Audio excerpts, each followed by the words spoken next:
ஆற்றில் கால் வைக்கவே பயப்படும் மக்கள். அதாவது பஜாவ் பழங்குடியினரின் ஆச்சரியமூட்டும் வாழ்க்கை முறையை பற்றி தான் நாம் இன்றைக்கு பார்க்க போகிறோம்.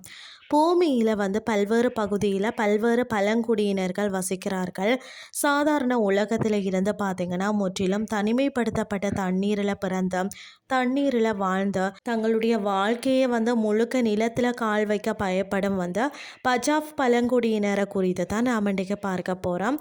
அதாவது இந்தோனேசியா, மலேசியா மற்றது பிலிப்பைன்ஸ் கடல் பகுதிகளில் வசிக்கும் தனித்துவமான பஜாவ் பழங்குடியினருக்கு வெளி உலகம் தெரியாது. அதே போல் வெளி உலகத்தில் இருப்பவர்களுக்கு அந்த பழங்குடியினரை தெரியாது. கடல் தான், இந்த கடல் ஜிப்சிகள் தான் கடல் நாடோடிகள் என்று அழைக்கப்படும் பழங்குடி மக்களின் வாழ்வாதாரமாகவும் வீடாகவும் இருக்கிறது. அவர்கள் ஒருபோதும் நிலத்தில் குடியேற மாட்டார்கள். அதாவது பார்த்திங்கன்னா கடல் நீரில் வீடு கட்டி அல்லது படகுகளை வீடாக மாற்றி வாழும் பழக்கம் கொண்ட இந்த பஜாவ் பழங்குடியினர் தங்கள் பிடிக்கக்கூடிய அந்த மீன்களை விற்பதற்காக தான் அல்லது வேறு தேவைகள் வரும்போது மட்டும்தான் நிலப்பகுதிகளுக்கு சென்று மீன்களை விற்று அதன் மூலம் அவர்களது தேவைகளை பூர்த்தி செய்கிறார்களாம். மற்றபடி நிலப்பகுதிகளுக்கு இவர்கள் செல்வது அரிது தான். இவர்களின் ஜீவாதாரம் கடல் தான் என்றதால் ஒரு இடத்துல வசிக்காமல் மீன் பிடிச்சு கொண்டே பயணிப்பதால் கடல் நாடோடிகள் என்று அழைக்கப்படும் பஜாவ் பழங்குடியினர் தெற்கு பிலிப்பைன்ஸில் உள்ள அதாவது சுலு தீவுகள் பகுதியில் இருந்து வந்தவர்கள். இந்த பழங்குடியினர் நாடோடி வாழ்க்கை காரணமாக இறுதியில் மலேசியா, புருனே மற்றது இந்தோனேசியாவின் நீர்நிலைகள் இடம்பெயர்ந்து கிழக்கு இந்தோனேசியாவில் மாலுகு, ராஜா அம்பட் மற்றது சுலவேசி மற்றது கலிமந்தனின் வடக்கு பகுதிகளில் கடலில் வாழ்கின்றனர். அற்புதமான நீச்சல் மற்றது டைவிங் செய்யும் திறனுக்கு பெயர் பெற்ற இந்த பஜாவ் மக்களின் வாழ்க்கையில் பெரும் பகுதி கடலை மையப்படுத்தி இருக்கிறதால ஆழ்கடலில் மூச்சு பிடித்து டைமிங் செய்வதில் நிபுணத்துவம் பெற்றவர்களாக இருக்கிறார்களாம்.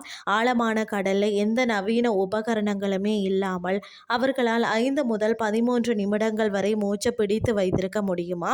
அதனால இவர்களுக்கு நீர் மனிதர்கள் என்று வேறு பெயரும் இருக்கிறதா. ஒரு மருத்துவ ஆராய்ச்சி இந்த மக்களின் உடல் உறுப்பான மண்ணீரல் சாதாரண மக்களை விட சற்று பெரிதாக இருப்பதோடும் மரபணுவின் மாறுபாட்டால் இது சாத்தியமாகி உள்ளது என கூறுகிறது. தண்ணீரில் நீண்ட நேரம் மூச்சு பிடித்து நீச்சல் செய்ய இது அவர்களுக்கு பெரிதும் உதவுகிறது. கடலில் 30 மீட்டர் ஆழத்திலேயும் பஜாவ் மக்கள் தங்களது பாரம்பரிய ஈட்டிகளை பயன்படுத்தி மீன், ஆக்டோபஸ் போன்ற கடல்வாழ் உயிரினங்களை வேட்டையாடுகிறார்களாம்.